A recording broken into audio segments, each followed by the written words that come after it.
దేవుడు నామానికి మహిమ కలుగును గాక. ఈ అవకాశం ఇచ్చిన అయ్యగారికి నలుదెబ్బరకమైన వందనాలు. అలాగే మరి మాట చెప్పడానికి అయ్యగారు కొంచెం ప్రార్థన చేయాలని కోరుకుంటున్నాను. పరిశుద్ర తలొచ్చుకోవడం కళ్ళు వేసుకోండి. మహాపరిశుద్ర ప్రేమ సూరకి దయగల తండ్రి స్తోత్రాలు చెల్లించుకున్నాం బాబు. ఇదిగోనైనా మరి సహోదరి ఎస్తేరు నిలబెట్టుకుని ఆత్మపూర్ణాలు చేసి మీ అభిషేకం తన మీద నుంచి తన నోటిని కూరగా వాడుకొని శ్రేష్టమైన మాటలు ఆమె ద్వారా మీరు మాట్లాడమని మరొక సందేశం వినిపించమని గొప్ప నాయన మర్మాలు దాన్ని మాకు బయలుపరచమని యేసునామములో ప్రార్థిస్తున్నాము తండ్రి. మత్తయి సువార్త 27వ అధ్యాయము 46వ వచనాన్ని మనం చదువుకుందాం. ఎవరైనా చదివి సహాయం చేయండి. 27, 46 అండి.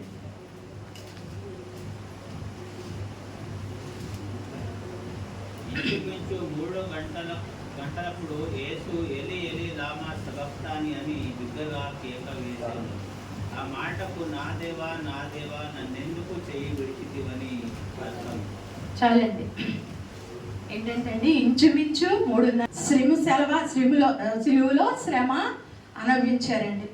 అంతసేపు కూడా ఆయన ఎంత నరకం అనిపించారు అంటే మొట్టమొదటిగా దొంగతో చెప్పారు, మొట్టమొదటి మాట ఏంటంటే వీరు ఏం చేయించున్నారు వీరెవరు కనుక వీరిని క్షమించు. దేవుడికి ఎంత మంచి గుణం ఉందండి. క్షమించే గుణం ఉంది, రక్షించే గుణం ఉంది, తప్పించే గుణం ఉంది. ఆ సిలువలో బాధపడుతూ కూడా ఎంతో మందిని మరి రక్షించుకున్నాడండి. నిజంగా ఇక్కడ ఏమంటున్నాడు, 3.5 గంటల సేపు సిలువలో యేసు ప్రభు వారు మరి తన ప్రాణం, అంతకు ముందు కూడా 2 గురించి మరి 3 గురించి తనకు తాను అనుకున్నాడు. కానీ తనకి బాధ కలిగినప్పుడు మాత్రం దేవుణ్ణి అడుగుతూ ఉన్నాడండి, తండ్రి మరి ఎందుకు నాకు నా చెయ్యి విడిచిపెట్టేశావు. నిజంగా దేవుడు తన ప్రణాళిక తన లేఖనాల్లో రాసి పెట్టుంది కాబట్టి తన చెయ్యి వదిలిపెట్టడం జరిగింది. దేవుడు తన చెయ్యి వదిలిపెట్టకపోతే ఈరోజు మనకి ఈ రక్షణ ఉండేది కాదండి. దేవుడు చనిపోకపోతే మరి ఈరోజు మనము ఈ విధంగా ఉండేవారము కాదు. దేవుడు ప్రణాళిక అవన్నీ కూడా మొట్టమొదటిగా లేఖనాల్లోనే రాసి పెట్టున్నాయి కనుక ఆ లేఖనాల ప్రకారంగానే దేవుడు మరి సిలువ భారాన్ని ఆయన ఎంచుకున్నాడండి. ఆయనగానే సిలువ భారం ఎంచుకున్నాడు. ఎందుకంటే ఆయన చనిపోతేనే మానవాళికి రక్షణ. ఆయన చనిపోకపోతే మానవాళికి రక్షణ లేదండి. ఎందుకంటే ఆయన లోకానికి కూడా ఎలా వచ్చాడు, మానవ శరీర రూపంలోనే వచ్చాడండి. మానవ శరీరంలోనే ఆ నరక వ్యాధనంతా కూడా మరి అనుభవించారండి. దేవుడు ఆ సిలువలో ఆ త్యాగం మరి మన కోసమే, ఆ బాధ మన కోసమే. ఆ 3.5 గంటలు ఎంత నరకం అనుభవించారంటే తండ్రి, మరి ఆ మాటలు చూస్తుంటే ఆ మాట అంటున్నాడు చూడండి, దేవా నన్ను ఎందుకు చెయ్యి విడిచావు అని చాలా బాధాకరంగా అంటూ ఉన్నారు. మరి అమ్మగారు చెప్పినట్లుగా తన కుమారుడి బాధ్యత అప్పగించాడు. మరి అక్కడ దొంగల్ని క్షమించాడు. కానీ ఇప్పుడు తనకి బాధ కలుగుతుంది. యేసు ప్రభు వారికి బాధ కలిగింది, తనకి వేదన కలిగింది. తన తండ్రి తన చెయ్యి విడిచిపెట్టాడని.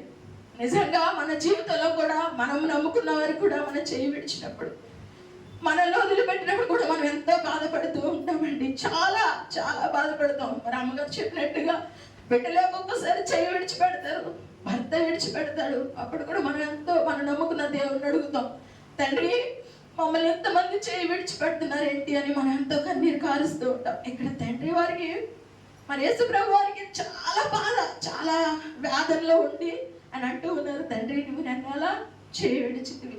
మరి ఇంకో వచ్చిన చూసుకున్నట్లయితే యెషయా గ్రంథము 53:10 చదువు.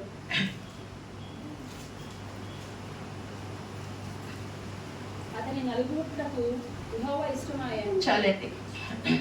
ఏంటంటే అండి, అతన్ని నలగొట్టడానికి యెహోవాకు ఇష్టమైన అంటండి. చూడండి, తన కుమారుణ్ణి నలగొట్టుటకు యెహోవాకు ఇష్టమైన. ఎందుకని ఇష్టమైందంటే ఈరోజు మనం ఇలా ఉండడం కొరకు, ఈరోజు అన్న రక్షణలోకి మనం నడిపించడం కొరకు తన కుమారుని కూడా నలగొట్టబడ్డానికి ఇష్టపడ్డారండి. యేసు ప్రభు వారిని నలగొట్టడానికి తండ్రి వారు ఇష్టపడ్డారు. నిజమే, ఆయన ప్రణాళిక, ఆయన ఉద్దేశము, ఆయన మరి అప్పటి వరకు కాపాడిన దేవుడు కొద్దిసేపు కాపాడండి. కానీ కాపాడితే ఆయనకు మరణం ఉండదు. ఆయనకు మరణం లేకపోతే మనకు విముక్తి ఉండదు. మనం ఎందుకంటే చాలా పాపులం, చాలా దుర్మార్గులం. మరి ఎవరైనా సరే ఇప్పుడు ఏదైనా పాపం చేసి హిందువులు ఉన్నారంటే ఏం చేస్తారంటే ఒక కోడినో ఒక మేకనో గుడికి తీసుకెళ్ళి బలి అర్పణిస్తారండి. కానీ మనం చేసిన పాపం కోడినో మేకనో ఇస్తే తీరే పాపం మరి కాదండి. ఎందుకంటే అంత ఘోరమైన పాపం కనుక మనం మన పాపములు క్షమించలేను కనుక తండ్రి వారు ఎరిగి తన కుమారుణ్ణి బలి అర్పణగా ఈ భూమి మీదకి పంపించారు. మరి అబ్రహాము ఇస్సాకుని బలికి తీసుకెళ్తున్నప్పుడు కుమారుడు ఎలా అయితే మౌనంగా ఉన్నాడో మరి తండ్రి మరి యేసు ప్రభు వారిని బలికి మన కోసం బలిగా అర్పించడానికి వచ్చినప్పుడు యేసు ప్రభు గారు కూడా అంతే మౌనంగా ఉన్నారండి. నిజంగా మనం ఈరోజు ఈ మాటలు మాట్లాడుకోవడానికి మనం నిలబడి ఉన్నామంటే ఇదంతా ఆయన యొక్క రక్తం సిందించడం వల్లనే, ఆయన యొక్క మరి మరణించడం వల్లనే. ఇంకొక వచనం చూసుకుందామండి. యోహాను సువార్త 17:4 చదువుకుందాం.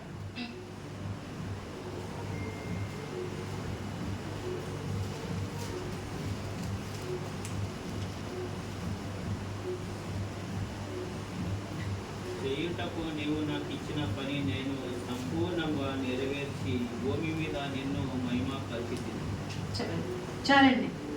ఏంటంటే అండి, తండ్రి గారు యేసుప్రభు వారికి ఒక పని అప్పు చెప్పారండి, ఒక బాధ్యత. ఈరోజు మన పిల్లలకి ఒక బాధ్యత చెప్తే చేస్తున్నారండి? చేయట్లేదు.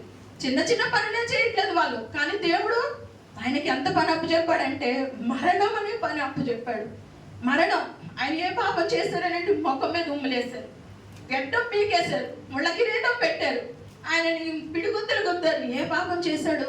ఆయన ఎందుకు మౌనంగా ఉన్నాడంటే తండ్రి తనకు అప్పు చెప్పిన పని బాధ్యత నెరవేర్చాలి కాబట్టి ఆయన మౌనంగా ఉన్నారు. అంటున్నారు, తండ్రి నువ్వు నాకు అప్పగించిన పని భూమి మీద సమాప్తం చేశాను, నీ నామాన్ని ఘనపరిచాను, భూమి మీద నీ నామాన్ని నేను ప్రకటించాను అని యేసు ప్రభు వారు చెప్పడం జరుగుతుందండి. నిజంగా ఈ పండగ, ఈ గుడ్ ఫ్రైడే అంటే ఏంటంటే యూదులు పండగ చేసుకునే రోజున పస్కా పండగ చేసుకుంటారండి. యూదులు పస్కా పండుగ రోజు యేసు ప్రభు వారిని సిలువ వేస్తారు. ఎందుకంటే గుడ్ ఫ్రైడే యేసు ప్రభు వారు అంటే వారికి యూదులకి ఇష్టం లేదు. కాబట్టి అక్కడ ఏం చేస్తున్నారు, ఆ పండగల రోజునే మరి యేసు ప్రభు వారిని సిలువ వేయడం జరిగిందండి.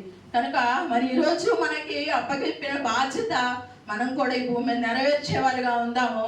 ఎందుకంటే దేవుడు మనకి చెప్తుంది ఏంటంటే ఏమీ లేదండి, నా వాక్యాన్ని ప్రకటించండి, నా నామాన్ని ప్రచురం చేయండి, నా శిలువను కూర్చిన వార్తను భూలోకంలో మీరు ప్రచురం చేయండి అని చెప్పేసి యేసు ప్రభు గారు మనకు కూడా ఒక పని అప్పు చెప్తూ ఉన్నారండి. మనం ఆ పని చేయాలంటే ఎలా ఉండాలంటే నీతి కలిగి మరి నమ్మకము కలిగి మనం ఉండాలండి. ఆ పని భాగంలో మనం కూడా ఉండులాగిన దేవుడి కొద్దిపాటి మాటలను దీవించి ఆశీర్వదించును గాక. ప్రార్థన చేసుకుందామండి. ప్రభువానికి